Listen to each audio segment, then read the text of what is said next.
বাংলাদেশের রাজনীতিতে সম্ভাব্য নতুন সমীকরণ। যদি তারেক রহমানের নেতৃত্বে সরকার গঠিত হয় তাহলে কেমন হতে পারে সেই সরকারের কাঠামো? কারা পেতে পারেন গুরুত্বপূর্ণ মন্ত্রণালয়ের দায়িত্ব? কেমন হতে পারে নীতি অগ্রাধিকার? আজকের বিশেষ বিশ্লেষণে থাকছে সেই সম্ভাব্য চিত্র। নেতৃত্ব ও নীতি নির্ধারণ। বিশ্লেষকদের মতে নতুন সরকার গঠিত হলে সবচেয়ে গুরুত্বপূর্ণ বিষয় হবে রাজনৈতিক স্থিতিশীলতা এবং প্রশাসনিক সমন্বয়।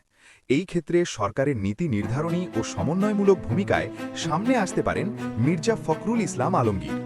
দীর্ঘ রাজনৈতিক অভিজ্ঞতা, আন্তর্জাতিক মহলে যোগাযোগ এবং আলোচনা ভিত্তিক রাজনীতির জন্য তিনি সরকারের অন্যতম প্রধান সমন্বয়ক হিসেবে কাজ করতে পারেন বলে ধারণা করা হচ্ছে।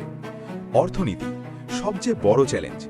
নতুন সরকারের সামনে সবচেয়ে বড় চ্যালেঞ্জ হবে অর্থনীতি। মূল্যস্ফীতি নিয়ন্ত্রণ, বৈদেশিক ঋণ ব্যবস্থাপনা, বিনিয়োগ বৃদ্ধি সব মিলিয়ে অর্থ মন্ত্রণালয় হবে সবচেয়ে গুরুত্বপূর্ণ দপ্তরগুলোর একটি। এই ক্ষেত্রে সম্ভাব্য নাম হিসেবে আলোচনায় রয়েছেন খন্দকার মোশাররফ হোসেন। পরিকল্পনা ও অর্থনৈতিক নীতি নির্ধারণে তার অভিজ্ঞতা অর্থনৈতিক সংস্কার বাস্তবায়নে সহায়ক হতে পারে বলে বিশ্লেষকদের মত। নতুন সরকার ক্ষমতায় এলে তারা সম্ভবত শিল্পায়ন, কর্মসংস্থান এবং বৈদেশিক বিনিয়োগ বাড়ানোর উপর জোর দেবে, এমনটাই ধারণা অর্থনীতিবিদদের।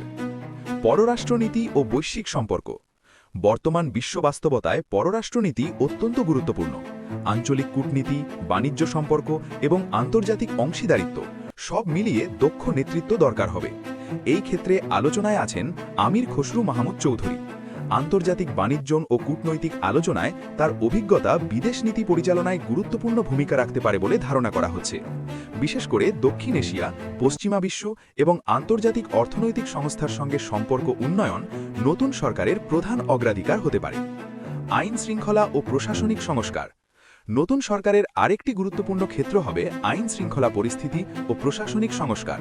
এই দায়িত্বে শক্ত ও অভিজ্ঞ নেতৃত্ব প্রয়োজন বলে মনে করছেন রাজনৈতিক বিশ্লেষকরা। এই ক্ষেত্রে সম্ভাব্য নাম হিসেবে আলোচনা হচ্ছে মির্জা আব্বাসের। মাঠ পর্যায়ে সংগঠন পরিচালনা ও রাজনৈতিক অভিজ্ঞতা তাকে স্বরাষ্ট্র মন্ত্রণালয়ের জন্য আলোচনায় রাখছে।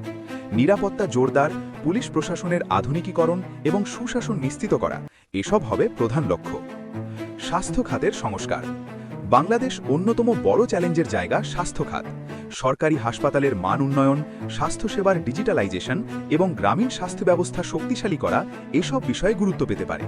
এই খাতে সম্ভাব্য নেতৃত্ব হিসেবে আলোচনায় রয়েছেন ডাক্তার AZM জাহিদ হোসেন। চিকিৎসা ও স্বাস্থ্যনীতি বিষয়ে তার অভিজ্ঞতা সংস্কার কার্যক্রমে ভূমিকা রাখতে পারে বলে বিশ্লেষকদের মত। তথ্য ও জনসংযোগ।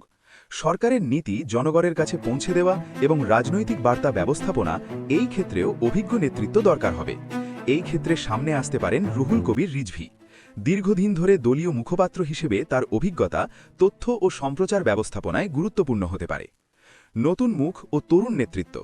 বিশ্লেষকরা বলছেন শুধু অভিজ্ঞ নেতাদের নয়, তরুণ ও নতুন প্রজন্মের নেতাদেরও সামনে আনা হতে পারে। বিশেষ করে শিক্ষা, প্রযুক্তি, স্থানীয় সরকার এবং যুব উন্নয়ন খাতে নতুন নেতৃত্ব আনার সম্ভাবনা রয়েছে। এর মাধ্যমে প্রশাসনের নতুন গতি ও আধুনিক দৃষ্টিভঙ্গি আনার চেষ্টা হতে পারে। সম্ভাব্য নীতিগত অগ্রাধিকার।